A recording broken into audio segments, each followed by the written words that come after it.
భూమి రే శివ, నువ్వు వెళ్ళి దాక్కోరా. వెళ్ళు వెళ్ళు. పూరి, నువ్వు మాత్రం కళ్ళు తిరిగి పడిపోయానని చెప్పాలి. ప్లీజ్ పూరి, నా మాట విను. లేదంటే ప్రమాదం. పూరి, నా మాట విను ప్లీజ్. మీ ఇద్దరి పెళ్లి చేసే బాధ్యత నాది. నా మాట మీద నమ్మకం ఉంటే నువ్వు నిజం చెప్పొద్దు, సరేనా?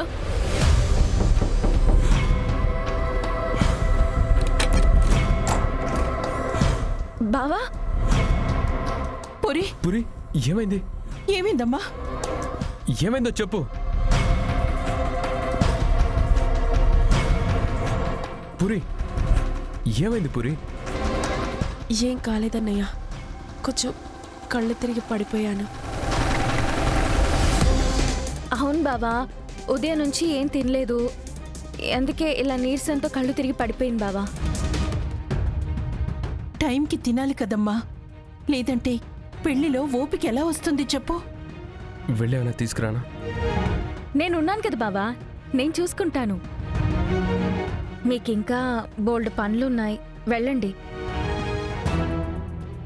అత్తయ్య, ఆ పసుపు కుంకుమాలు, పెళ్లి చీర అన్నీ రెడీ చేయండి అత్తయ్య. మీరు వెళ్ళండి, పూరికేం కాదు, నేను చూసుకుంటాను. Are you sure? ఆ, ఆ. ఏమైనా అవసరం ఉంటే కాల్ చేయి భూమి. నేను చేస్తాను బావా. ముందు నీ ఫోన్ ఎక్కడుందో చూసుకో ఫస్ట్. ఇందాక చాలాసార్లు ఫోన్ చేశాను, నువ్వు లిఫ్ట్ చేయలేదు. ఆ, సరే బావా, మీరు వెళ్ళండి, నేను చూసుకుంటాను. జాగ్రత్త. సరే అన్నయ్య. పురి, జాగ్రత్త. జాగ్రత్తగా చూసుకో. సరే బావా. ఏమైనా కావాలంటే చెప్పు. సరే అమ్మా. రామా. జాగ్రత్త భూమి.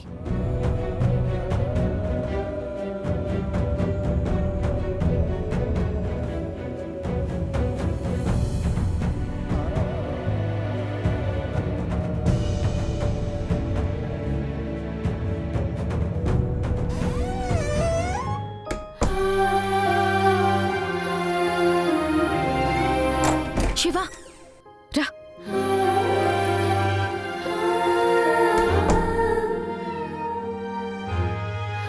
ఇప్పుడు చెప్పు, నీ సమస్య ఏంటి? శివ నన్ను ప్రేమించట్లేదు. తన మనసులో నేను లేను. ఇక నేను ఈ పెళ్ళి ఎందుకు చేసుకోవాలదినా? లేదు పూరి, శివ బిందుని ప్రేమించిన మాట వాస్తవమే. కానీ మన కుటుంబం కోసం శివతో నేను మాట్లాడాను. వీడికి అర్థమయ్యేలా నేను చెప్పాను పూరి. ఈ పెళ్లికి వీడు మనస్ఫూర్తిగానే ఒప్పుకున్నాడు. అయితే ఇప్పుడు కూడా తన చేతి మీద బిందు అని పేరెందుకు రాసుకున్నాడు వదినా?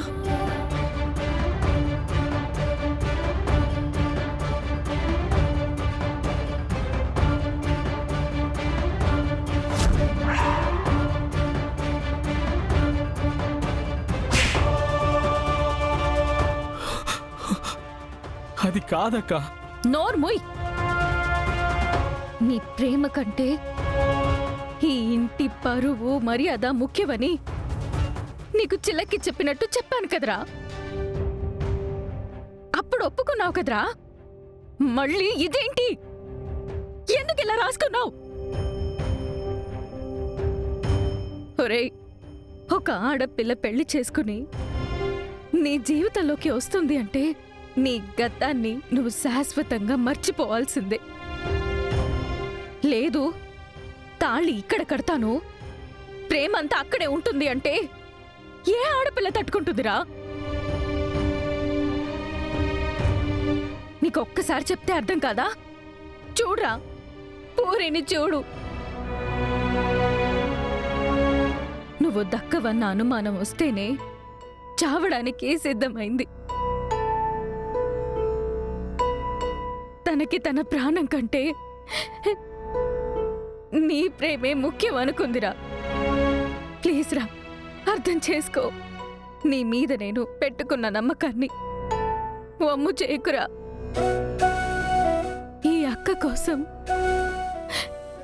ఈ ఒక్క త్యాగం చేయరా రే నీ కాళ్ళు అక్క పట్టుకుంటాను అక్క అక్క అక్క. నన్ను క్షమించక్క, నన్ను క్షమించు, నన్ను క్షమించక్క.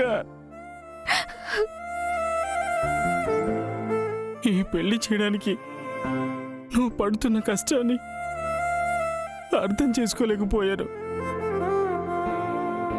నా వల్ల ఇన్ని కుటుంబాలు బాధపడతాయని నేను ఊహించలేదు. నా ప్రేమ వల్ల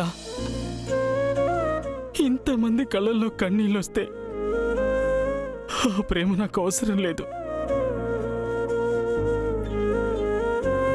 ప్రేమ మనుషుల్ని కలపాలి, కుటుంబాల్ని విడదీయకూడదు. నువ్వు చెప్పినట్టే చేస్తానక్క. నేను పోరేనే పెళ్లి చేసుకుంటాను. నన్ను క్షమించక్క, క్షమించక్క. నువ్వు పట్టుకోవాల్సింది నా కాళ్ళు కాదురా, పోరీ చెయ్యి.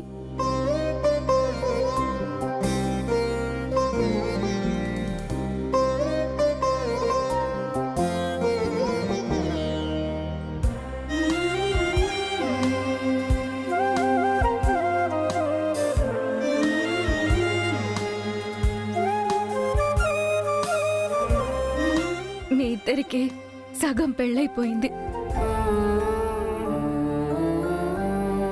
మీరిద్దరూ ఒకరినొకరు అర్థం చేసుకుంటే మన కుటుంబ గౌరవాన్ని నిలబెట్టిన వాళ్ళవుతారు.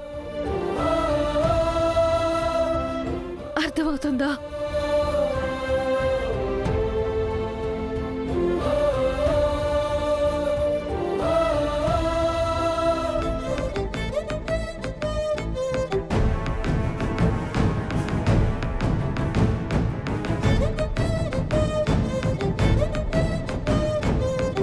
పెళ్లికి వెళ్లకుండా ఇక్కడే కూర్చున్నారే? ఫోన్ చేసి వస్తానని చెప్పారుగా, వెళ్ళండి. నువ్వేం ప్రత్యేకంగా నాకు గుర్తు చేయక్కర్లేదు. అది నా కూతురు పెళ్లి. నేను వెళ్ళాలనుకున్నప్పుడు వెళ్తాను. అర్థమైంది. నేను సిగ్గు శరం లేని మనిషిని. నన్ను ప్రాణంగా చూసుకునే భార్య నాకు అక్కర్లేదు. నన్ను నెత్తిన పెట్టుకుని కాపాడుకునే బావ, నా పిల్లలు నాకెవ్వరూ అక్కర్లేదు. నా కొడుకు చంపినా, నరికేసినా, మెడ పట్టుకొని బయటికి తోసేసినా కూడా నేనేమీ బాధపడను. పోయిన మీ గౌరవాన్ని కూడా వెనక్కి తెచ్చిస్తాను అని పెద్ద పెద్ద మాటలు చెప్పారు కదా. వాళ్ళ గౌరవాన్ని కాపాడి మీ ఆత్మ గౌరవాన్ని తాకట్టు పెట్టి రండి. వెళ్ళండి. నువ్వంత వ్యంగ్యంగా చెప్పాల్సిన అవసరమేం లేదు. రేపు నేను వెళ్ళకపోతే నాకే అవమానం. ఇప్పటికే నేను వాళ్ళని వదిలేశానని ఊరంతా చెప్పుకుంటున్నారు. అయినా మనిషి తప్పు చేసి పశ్చాత్తాపడితే దానికి క్షమాపణ ఉండొచ్చు, ఉండకపోవచ్చు. కానీ తప్పు చేసి తప్పించుకోవాలని చూస్తే ఆ నింద జీవితాంతం వెంటాడుతూనే ఉంటుంది. సరే వెళ్ళండి. జరగని పెళ్లికి వెళ్ళిరండి.